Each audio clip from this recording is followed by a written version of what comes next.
Welcome to Chargers TV. It's that time of year again when the ATL starts to kick off here in Queensland. It's going to be an exciting season, so we're just going to quickly go through to see who the pretenders and contenders are. We'll start off with the girls, the Beenleigh Blaze, and they've got a fantastic team. They're defending champions, I think, Beenleigh. And I think Shortbox Sharks are defending champions. They lost there in the final. I just saw them down in Melbourne not win a game though. So they're defending champion. Oh no, they're runners-up, defending runners-up. So they have strengthened their team. So hopefully they can go one better this year. Pretty good team in Shannon Stamenovic leading her troops, and she's played a little bit more here. The thing on everyone's mind with Shannon is she going to cramp up? She had a few cramping issues earlier in the year in some ATL in some of the money tournaments. But she assures me that she's fit enough to go better this year, and the format's going to suit the Beenleigh team because they're made up of a few veterans.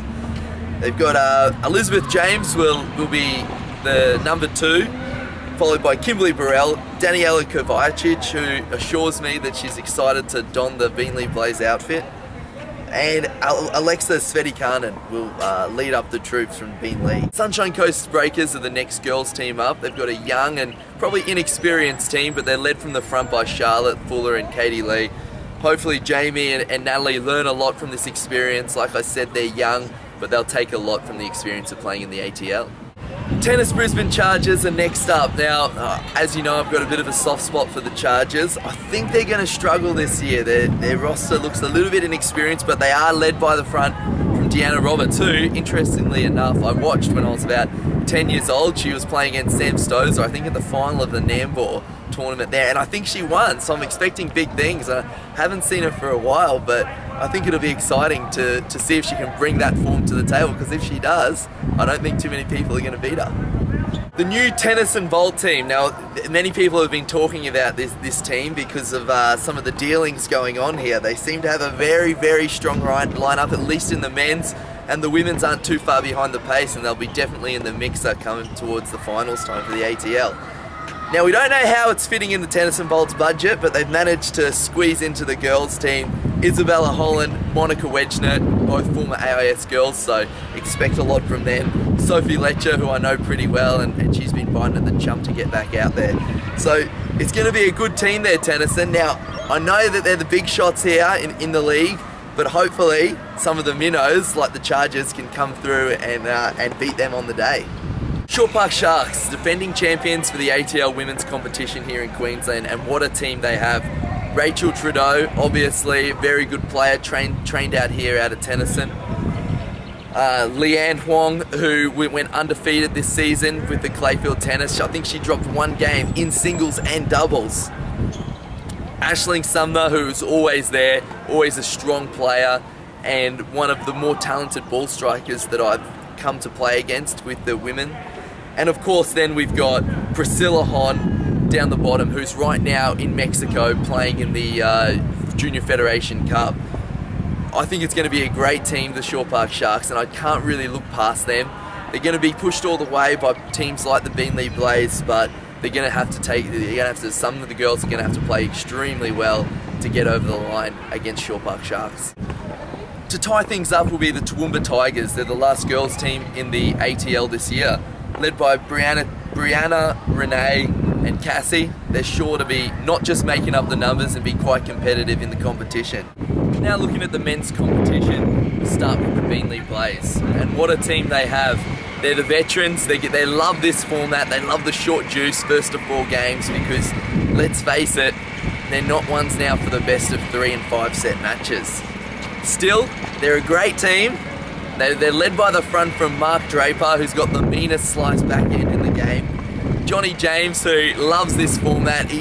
When he gets pushed all the way, he struggled a little bit with his fitness last time, but he really fills out that Beenleigh Blaze singlet, which I'm hoping they've added sleeves to this year. Lockie Treacher, Ben Mathias and Johnny Stamanovic round out the team. 2 of them having big serves, 1 of them not so big, but still they're going to be a competitive team, and I'm really looking forward to seeing these boys play. I do see they've got a new recruit in Carlos. Now, I've heard that Tennis and Bolt are going to try and play as many matches on clay as possible to hopefully try and get Jason included as much as possible. and Carlos will be loving this. Recruited from Spain, he's here, he's fighting fit, he's ready to go. He has a hip problem, but as do most players in the Beanley Blaze. Shore Park Sharks are next up, and they have another long roster, but a team that's mixed with depth and double specialties and single specialties. They're going to be an exciting team to watch if they all play. John Patrick Smith, who I know pretty well, he's obviously a double specialist and a single specialist, one of those all-round players, will be leading them from the front. Followed by Brendan Moore, Stephen Ward, and of course Australian Davis Cup player Paul Hanley. I'm looking forward to seeing Logan McKenzie plays and some of the younger guys like Oliver Anderson and Akira Sanderlin.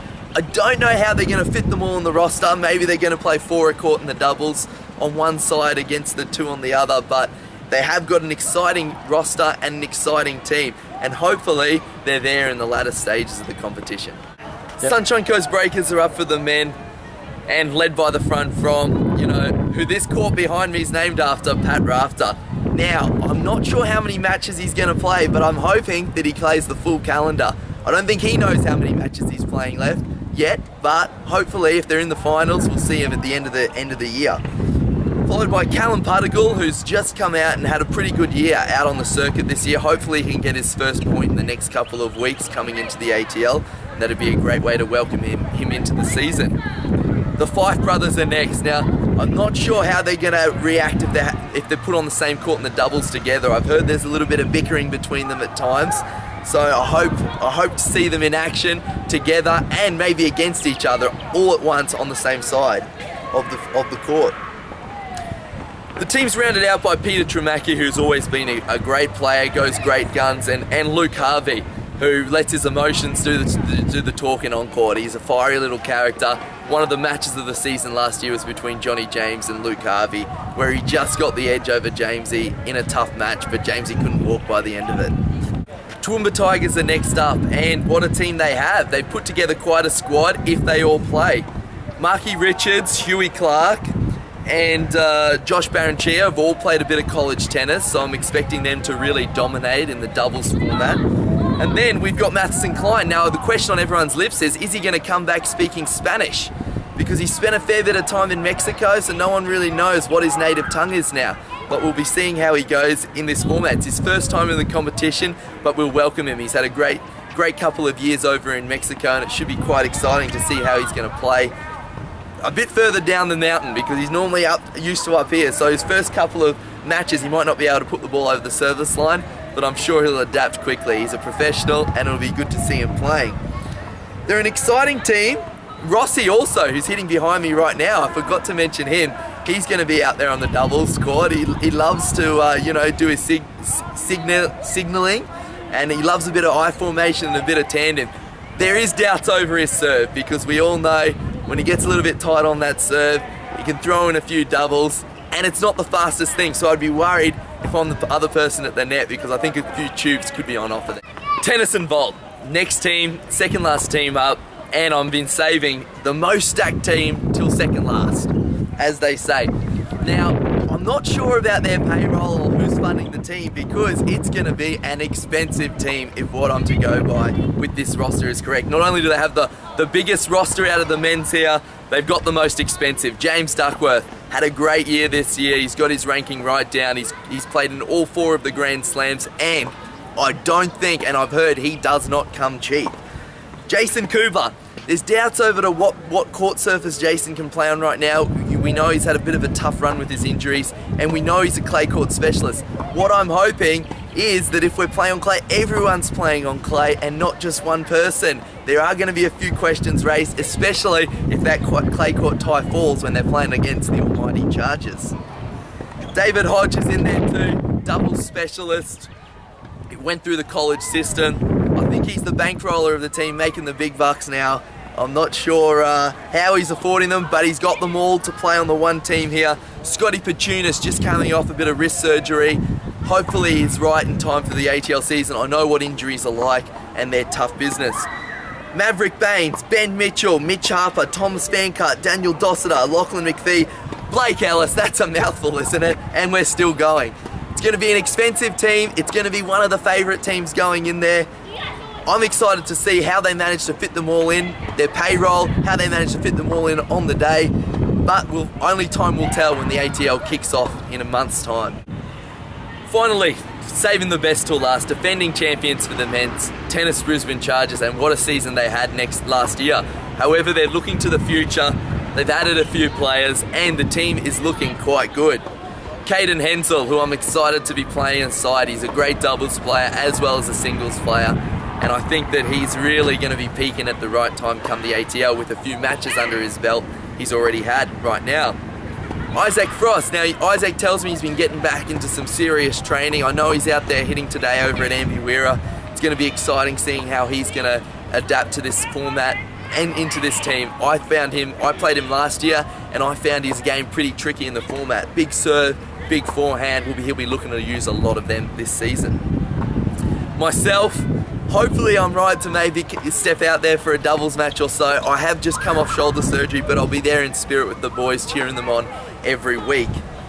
Looky, now he's tossed in the rackets for the books, but he's always done that. He's always been into his books, old Looky, and he assures me that he's going to do plenty of tennis and training leading into the season, and he's a great team player, Looky, and I'm sure he'll stand up admirably this season. Robert Smeets. At home, you know, he is my brother-in-law. I have to put up with him a little bit more than I'd like to, but he is at home called Black Caviar. He hasn't lost in about 3 years in the AMTs, and I'm sure he'll continue that form in the ATL. Great player, great friend, and great brother-in-law. Jolie Lidner. What more can I say about this guy? Massive serve, massive forehand. He's getting onto the ball machine right now as we speak. He's getting fit. He's a lean, mean fighting machine, and he can still hit a really decent ball. Gav Van Peppersteel, what a year he's had.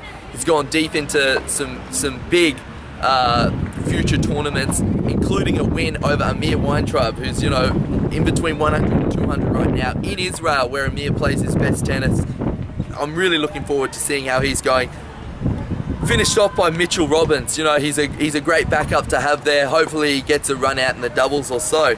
I'm really looking forward to this ATL season. I can't go past my team for the men's competition, the Tennis Brisbane Chargers. I think they've strengthened. I think that they're a great chance to win it, despite some of the other teams and the money they've spent to bring in their players. But I'm very confident that the Chargers can win it again. It's going to be a great season, and all jokes aside, I hope everyone has a bit of fun. I hope there's a bit of banter, and it should be a lot of fun for everyone to come down, watch the ATL, and let's look forward to a very entertaining season. Now, we've just managed to stumble across Jace. No surprise, he's out hitting on the dirt. Are we going to see you much on the hard court this year?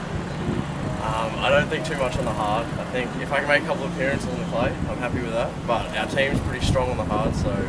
Now, I couldn't help but notice last year when you played, you know, everyone was on the hard court and you were the only one on the clay. Now, is that a little bit unfair, do you think, to your opponents? You are a clay court specialist, you'd have to say. I actually played on sting grass, so I feel like it levels out. It levels out with... I'm playing. Yeah, but the sliding and that, you know, I feel that's even. Okay, so when we're playing at Tennyson, now I can't help but notice, your team, the Tennyson Bowl, how are they affording all the players that they've got? Because surely, I know you're on the big bucks, and I know, you know, 4-time Grand Slam player James Duckworth this year would be on the big bucks. Do you have any idea how they're affording you guys?